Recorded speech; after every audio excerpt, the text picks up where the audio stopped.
الحمد لله والصلاة والسلام على رسول الله. أعوذ بالله من الشيطان الرجيم. قل إني أمرت أن أعبد الله مخلصا له الدين وأمرت لأن أكون أول المسلمين. قل إني أخاف إن عصيت ربي عذاب يوم عظيم. قل الله أعبد مخلصا له ديني فاعبدوا ما شئتم من دونه. قل إن الخاسرين الذين خسروا أنفسهم وأهليهم يوم القيامة ألا ذلك هو الخسران المبين. سبحانك لا علم لنا إلا ما علمتنا إنك أنت العليم الحكيم. رب اشرح لي صدري ويسر لي أمري واحلل عقدة من لساني يفقهوا قولي واجعل لي وزيرا من أهلي رب زدني علما وارزقني فهما. ثم گرامی قدر بھائیو بہنوں اور پیارے بچوں، پچھلی آیتوں میں ہم نے دیکھ لی کہ اللہ نے فرمایا انما یوفی الصابرون اجرهم بغیر حساب. تو جناب رسول اللہ صلی اللہ علیہ وسلم سے پھر یہ بات بطور اطمینان قلب اور بطور ایک واضح خط اور خط مشی اور ایک رہنما اصول کی فرمایا گیا.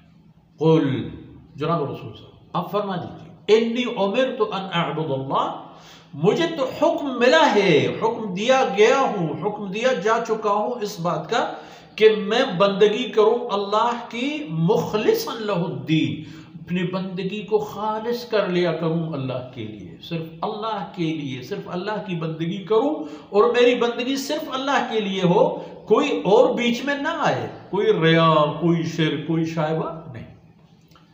اور یہ دوسری وَأُمِرْتُ أَنْ أَكُونَ أَوَّلَ الْمُسْلِمِينَ، مجھے حکم ملا ہے کہ میں سب سے پہلا مسلمان بن جاؤں.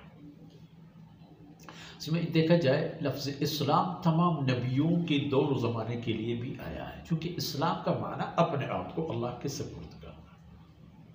تو میں سب سے پہلا مسلمان ہوگا، آپ فرما دیجئے سب سے پہلا میں محمد صلی اللہ علیہ وسلم. قل انی اخاف ان عصیت ربی عذاب یوم عظیم. پھر یہ بھی فرما دینا کہ مجھے اس بات کا بھی ڈر ہے کہ اگر میں رب کریم کی نافرمانی کروں تو ایک بہت بڑے دن میں، بہت بڑے عذاب میں مبتلا ہو جاؤں. ایک بہت یوم عظیم، عذاب یوم عظیم، بہت بڑے دن کے عذاب. تو قل اللہ اعبد مخلصا لہ الدین، دوبارہ وہی تاکیدی بات، مخلصا لہ الدین. وہاں حکم آ گیا کہ آپ یہ فرمائیں.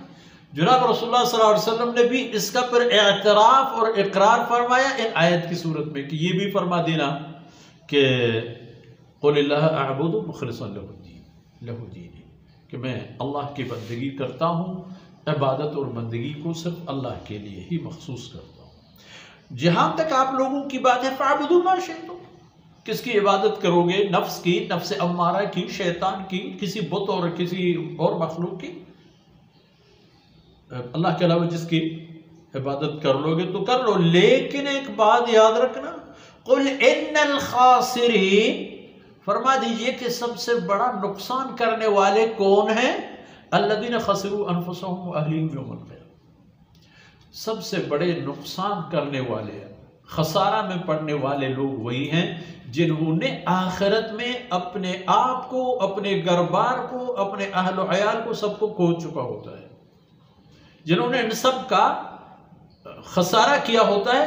سب سے بڑا خسارہ اور نقصان وہی ہے جو قیامت میں لوگوں کو ملے گی، کیونکہ کوئی پھر متبادل راستہ نہیں ہے، کوئی تلافی شلافی نہیں ہے، کوئی کمی بیشی نہیں ہے، جو ہوا سو ہوا، پھر ہمیشہ یہی چیز ہے. الا ذلک هو الخسران المبین. ہاں باخبر رہو کہ کھلے خسارہ، علانیہ نقصان یہی ہے کہ نہ گھر بار نصیب ہو، نہ اہل و عیال نصیب ہو، نہ کوئی مال دولت نصیب ہو. یہاں تو آپ بڑے مزے سے زندگی گزار رہے تھے، لطف اندوز ہو رہے تھے بت پرستی سے، ہوس پرستی سے، نفس پرستی سے. جب وہاں چلے گئے تو پتہ چلا کہ یہ تو سب کے سب خسارت ہے، ہمارے پاس تو کچھ بھی نہیں ہے. ہمارے پاس وہاں ان وسائل سے کچھ بھی نہیں ہے کہ جو ہمیں اللہ کی رحمتوں کی طرف لے جانے کے سبب بنے. ہمارے پاس ایسا کوئی سرمایہ نہیں، کوئی بنیاد نہیں کہ جس کو لے کر ہم اللہ کی نعمتوں کی طرف ایک فرصت پیدا کرنے والے بنے. تو یہی ہے خسارہ. یاد رکھیے کہ ایمان اور اعمال صالحہ کے فقدان کا جو خسارہ ہے وہ قیامت کے دن دیکھا جائے گا، وہاں جہاں پھر اس کا کوئی تلافی اور جبران نہیں ہوگا. اس لیے قیامت سے بے خبر نہیں ہونا چاہیے. اللہ رب العزت کوتاہیوں سے درگزر فرمائے. وصلی اللہ علی نبینا محمد وعلی آلہ وصحبہ.